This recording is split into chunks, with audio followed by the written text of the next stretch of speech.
Bugun sizlarga mush kebab çöp qurish usulini olib keldik. Lazcan aralashtirgandan keyin çöpü açıq chuchuk go'shtli kebabning ta'mida uylarda mehmon kutishga intayin mos keldi. Salom ko'pchilik. Bugun sizlarga aytganimiz oilalarda mehmon kutishlarda intayin ko'p qo'llanilgan mush kebab çöp qurish usulini olib keldik. Diqqatinglar ekranda bo'lsin. Bunun ketadigan materiallar go'sht. Qo'y go'sht, kal go'sht bo'lsa bo'laverdi. Qo'y go'shtning shu son go'sht bo'lsa eng yaxshi bo'ldi. Piyoz, bir tal tuxum, andan keyin ko'k qizil loza, samsaq, lag'man jizsa, uyda o'zimiz yug'urib tayyorlab olsak bo'ldi. Rozi buni oldi bilan go'shtni bekmi nepiz emas, bekmi qilin emas qilib yalpoq to'g'raymiz.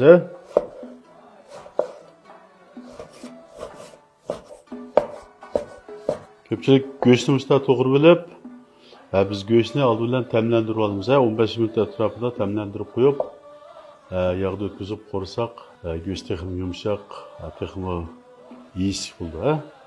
Ta'mlantirganda oldi bilan ozroq tuz beramiz. Ozroq jijing, oqmosh, ozroq suv beramiz. Buni hamda aralashtiramiz tekshi. Bunu aralashtirib, andan keyin bir tal tuxum chaqamiz bunga. Tuxum chaqib, yana davomli mustaq aralashtiramiz. Bunu aralashtirgan vaqtida mijimaymiz, mustaq aralashtirsak da bo'ldi. Oxirida kraxmal beramiz.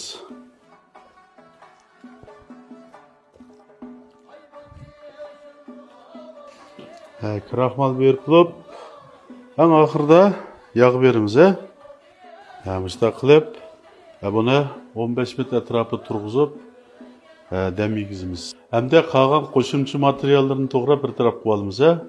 Oldi bilan piyozni ilib, piyozni sirqib to'g'rab olamiz. Lepiz sirqilamiz. Ko'k qizil lozni pishiq chanab ezib olamiz. Buni oldida inchik sirqilib to'g'rilib, uşak çadap ayrım kaçığa tayak olmuş.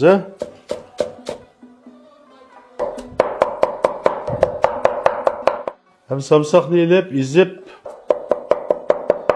samsak ne uşak çadap, hem şu kaçıdaki kök kızıl lazım üstüge koyup olmuş.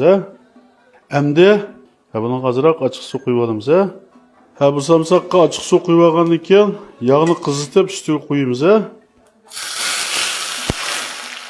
Biz hazır bu samsak lazım yine açık su aralashtirib qoldik. Bunu çöpni seplab, çöpni üstüne töküp, çöpke aralashtirib turamiz. Bu çöpni taqsiga olgandan keyin üstüge açık su, samsak, ko'k qizil lazını aralashtirib, mayını quyib, yasib olgan ama shu lazını töküp, aralashtirib, belli qilib qo'yamiz. Hamda saptiqqa yog' quyib, 5-6 derece kızganda göğsünü silip yağda ötküzüp alımız.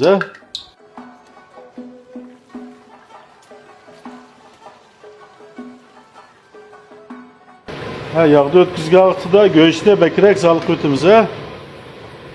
Göğsün rengi sargayğıça turisi yaxşı buldu.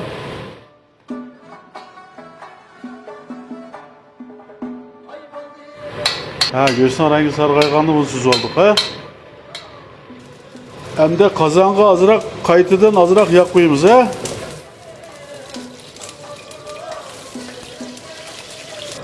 Kızganda piyazını sep koruvalımız. Piyazdan puruğu çıkandan keyin göğsünü salımız. Arkadan azırak tuz. Kuruk lazı. Zire salımız.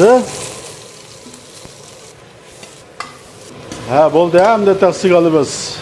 Bu qo'rg'on kebabni bu shu cho'pning ustiga tekshi yeyitib beramiz.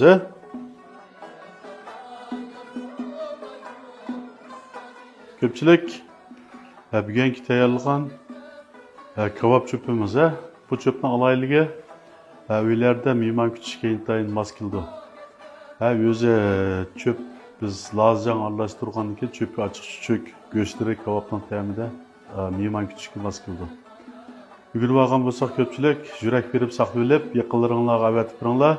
Ügenmekçi bolgan şeyleringlarni yoki tamoqlaringlarni inkas rayonuna qoldiringlar.